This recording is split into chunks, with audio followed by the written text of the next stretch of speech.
This is CUNY TV, the City University of New York.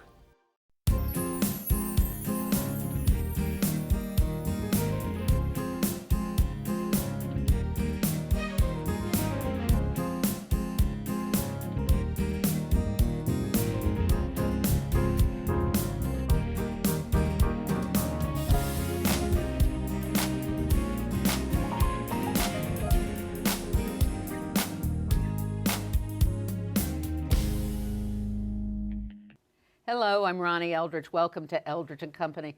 As the Republicans leave their speeches outside and go into the voting booth, the 2012 presidential election officially begins, and we start to talk more about the politics of the country.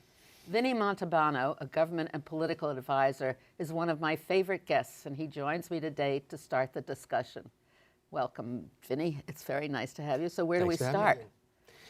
We start with the fact that this is basically the starting gate, the Iowa Caucuses, which are always given so much more attention than they probably deserve.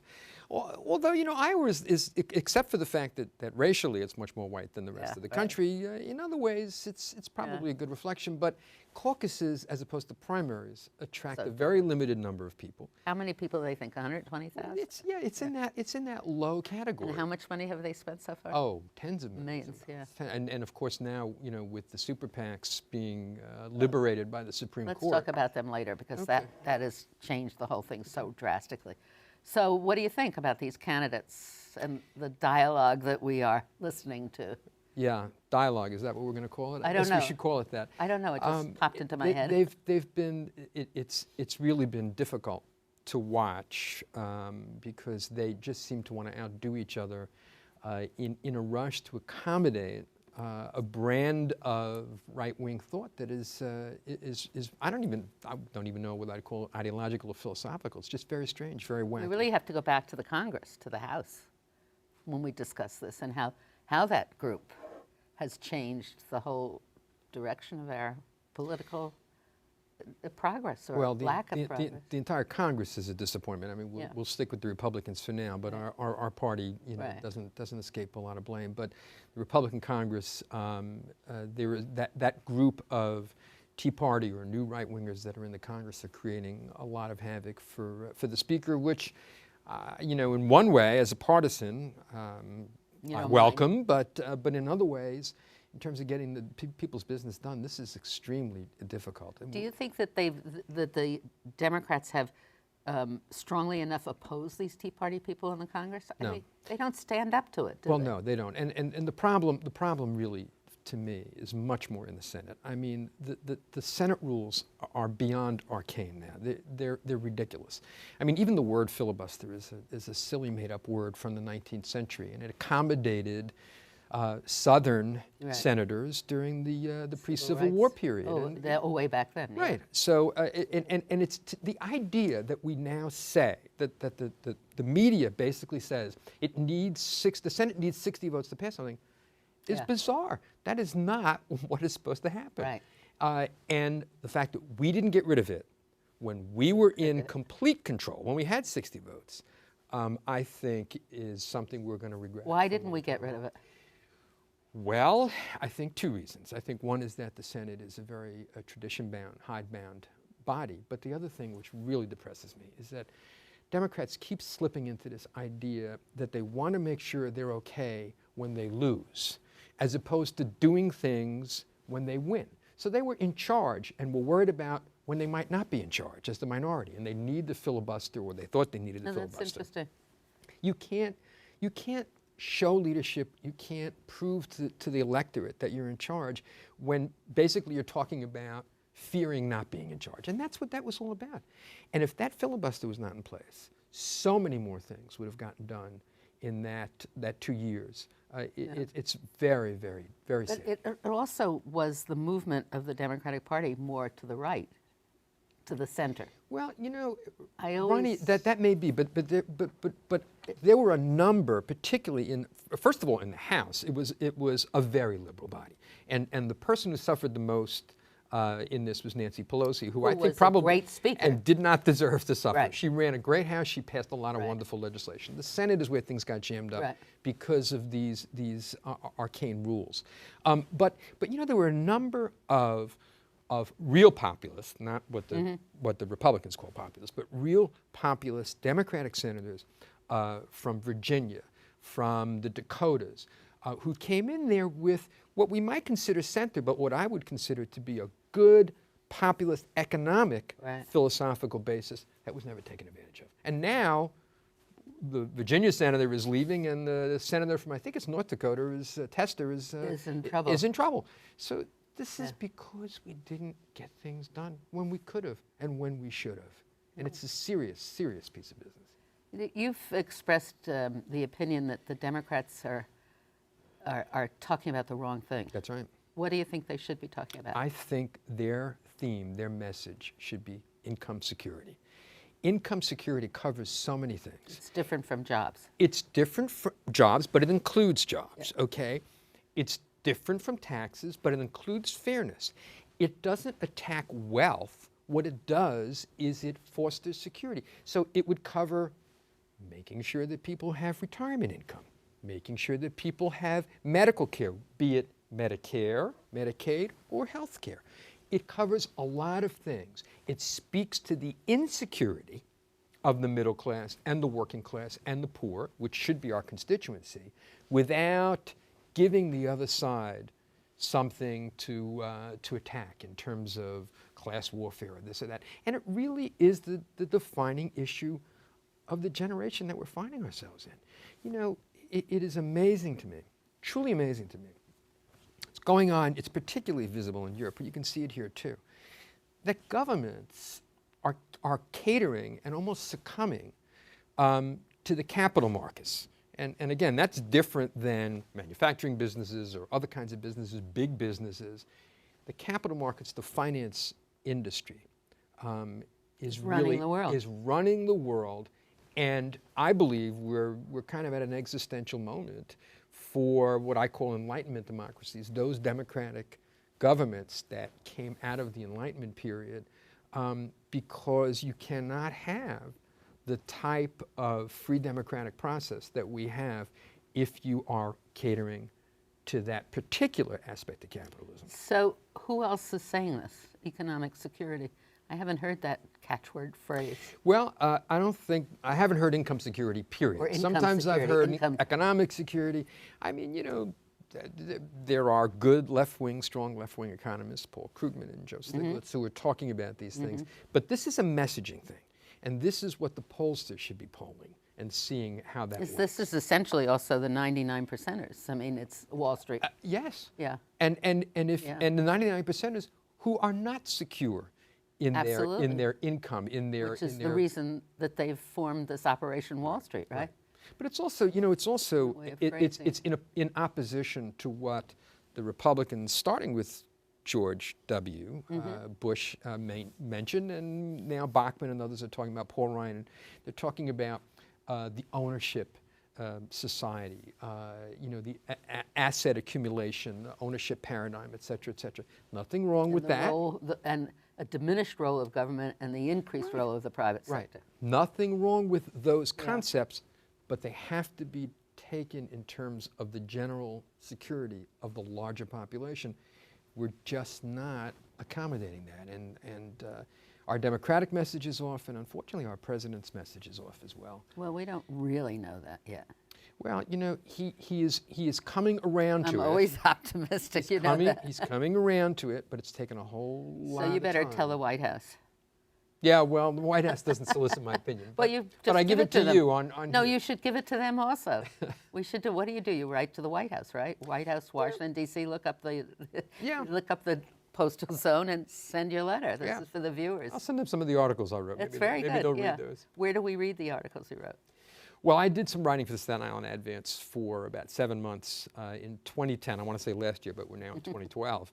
And it was a point-counterpoint thing with who's now the Republican county chairman in Staten Island.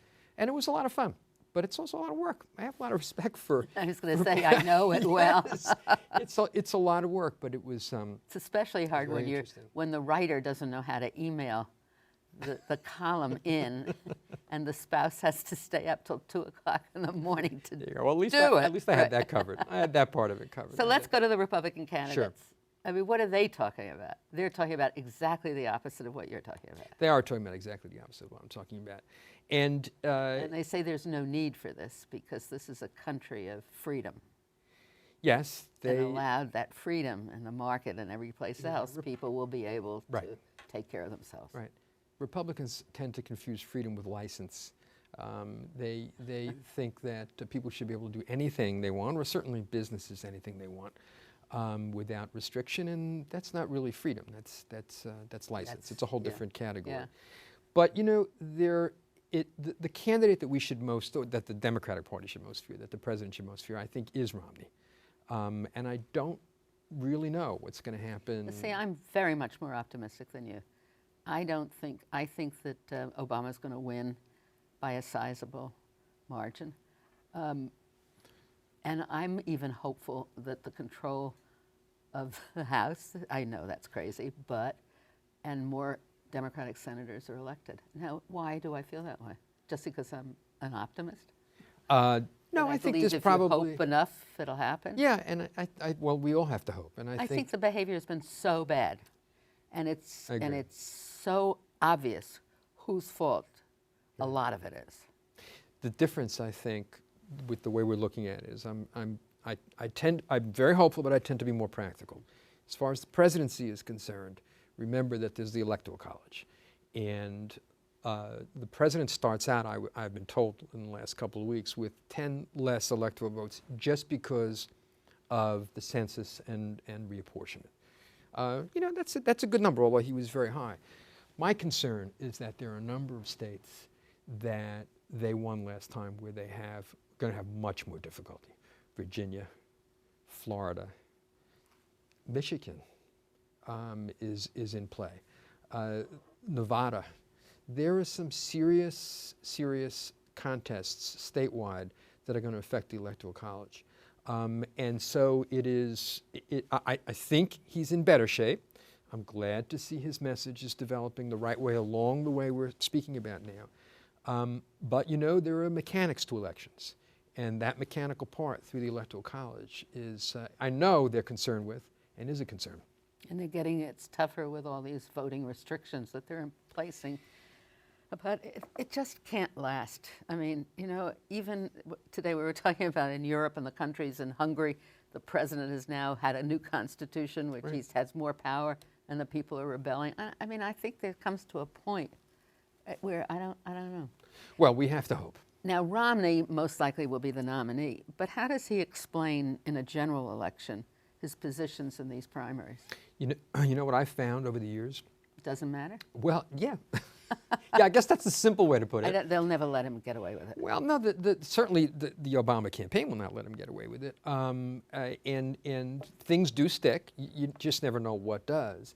But the expectation of the electorate, which is fostered by the media, is that, well, people have to say things to their constituencies or to their party, et cetera, which they don't necessarily mean when they get to this point. Look, he is already, if you read a listing of the positions of all the Republican candidates, I mean, his listing basically says, well, he was for this, but now he's not, or he wasn't for this, but now he is.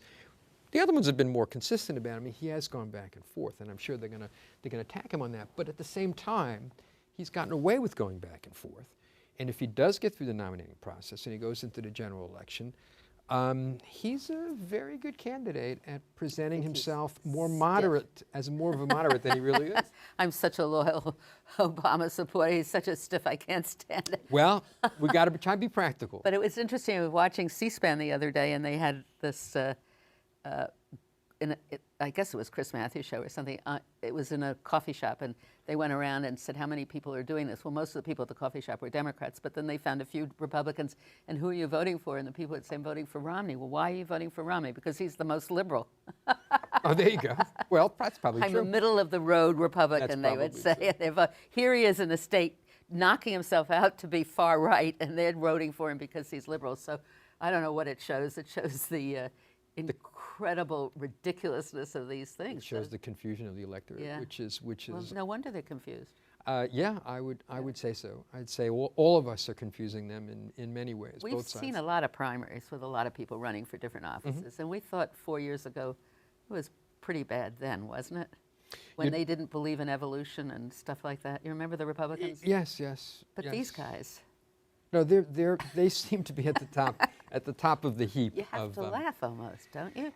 Yeah, I do, but it also makes me very sad. I mean, I'm a partisan, but I terrible. don't want to. I want both parties. I want all parties. I want all candidates to speak about things in a deeper way. These are very, very surface level responses that these candidates have, and they.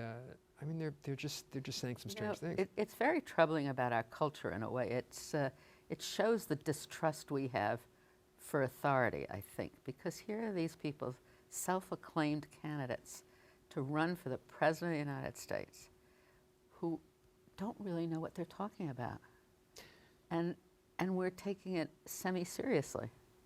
I mean, how does that happen? Well, you know, there's always been, we've talked about this before, a thread of kind of anti-intellectualism in American political, the American political system. And I think that it surfaces, particularly during these much tougher times, particularly during tough economic times, it surfaces. And I think that's part of what's happening here. It's who can sound like they are more common or speaking to the common person, whereas the so-called common person, many of whom understand that that they're being catered to, and they don't like that. I'm not sure I agree with you, because Michelle Bachmann in these polls is very low down. Right, she was high up at one time. I know, well, that was, a passing fancy. Mm-hmm.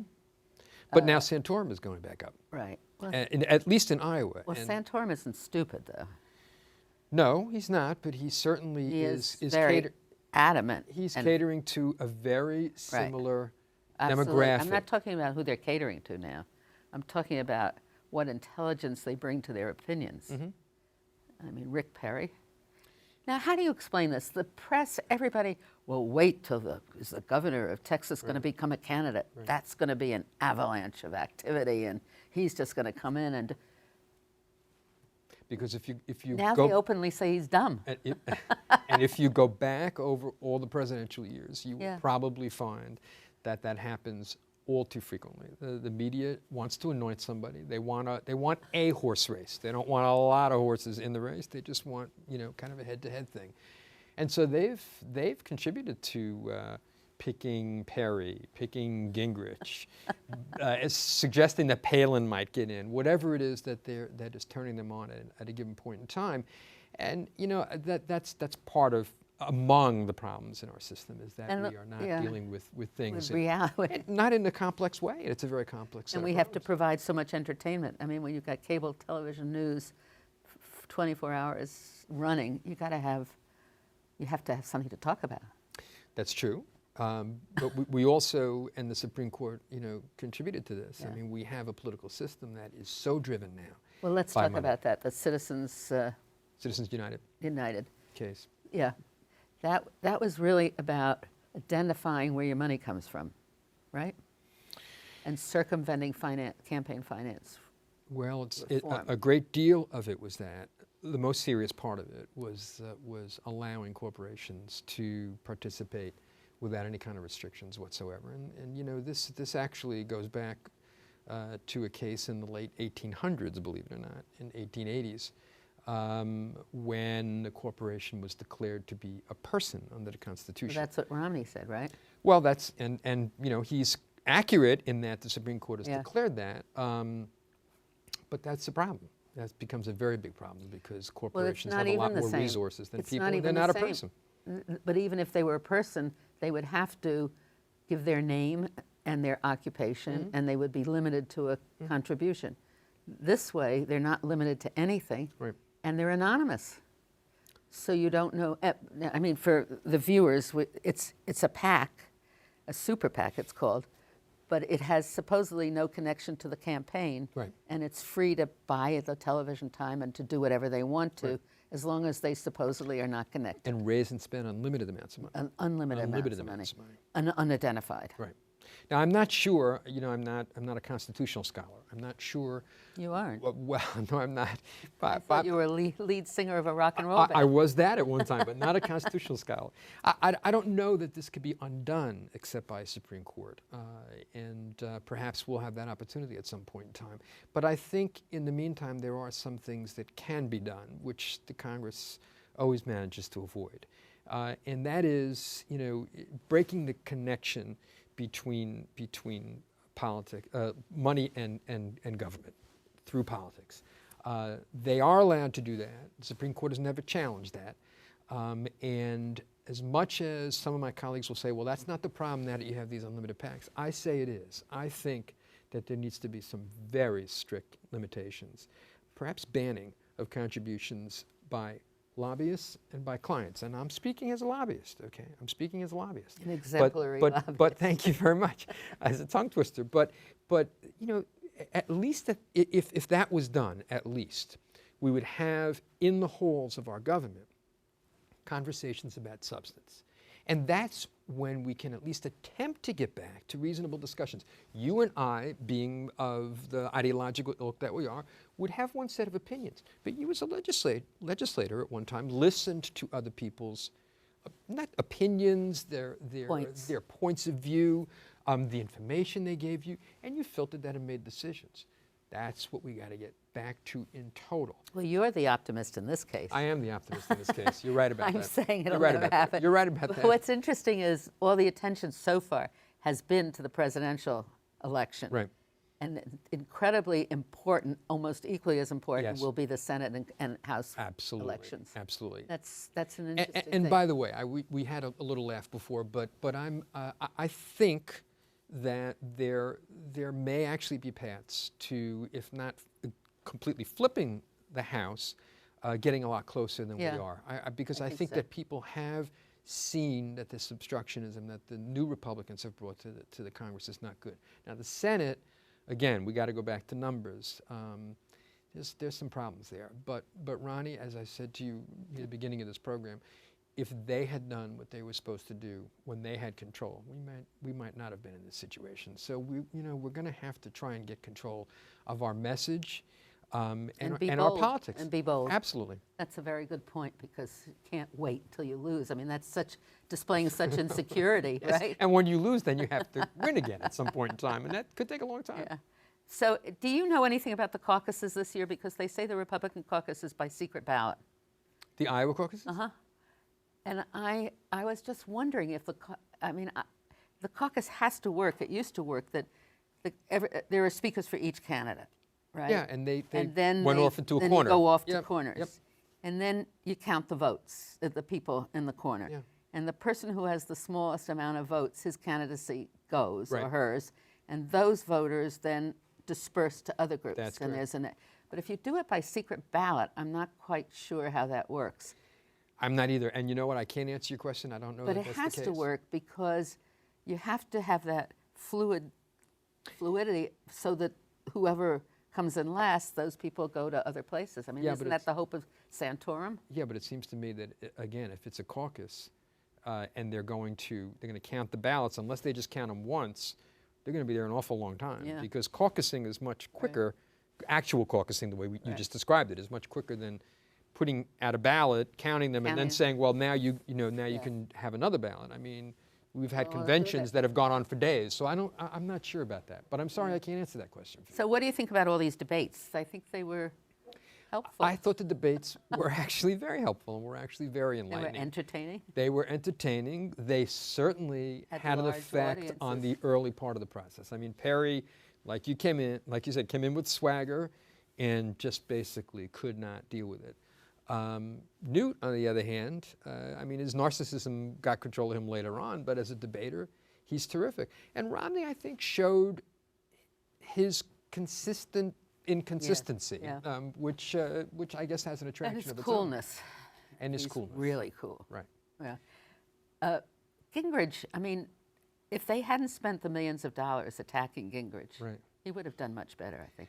He's a much better candidate, it seems to me, than the others. And if you watch him on C-SPAN, incidentally, C-SPAN is fabulous to watch the coverage, because they really go into different meetings of the candidates and hear what people are saying. Right. He is so personal, hello, how are you? I like your blouse. Or to the kids, he bends down and he's so warm. Yeah.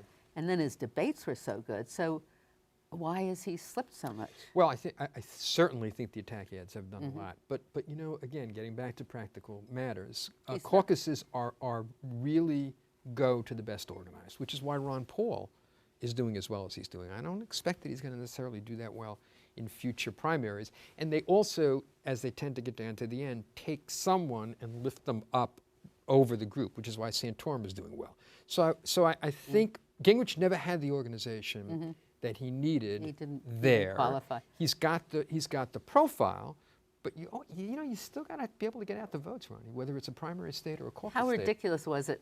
I'm getting worried that we're sounding like the pundits on different cable stations and we're saying what's going to happen, but it's all right. It's fun.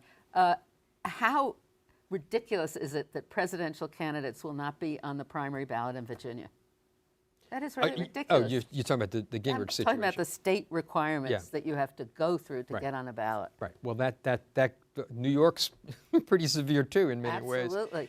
Yeah, and I think that also has a direct relationship, I think, to local elections and the Tea Party and all we run and the independence that you get. Right. Look, I think as a former operative, that people should be able to show some kind of strength, but I think it should be very reasonable. I mean, really more in the 5,000 signature range or 10,000 for an entire state than all these things, counties and precincts and stuff that are put in the way.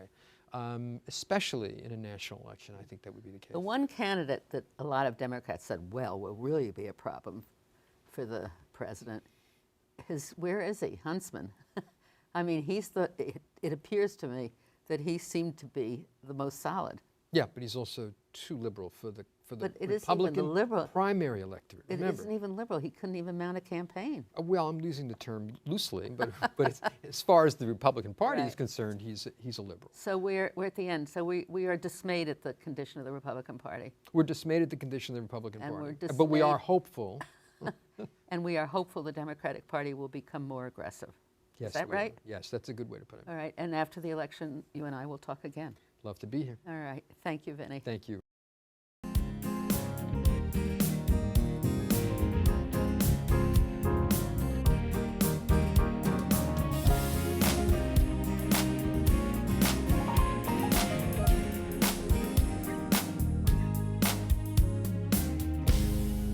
If there are any people you'd like to hear and topics you'd like us to explore, please let me know.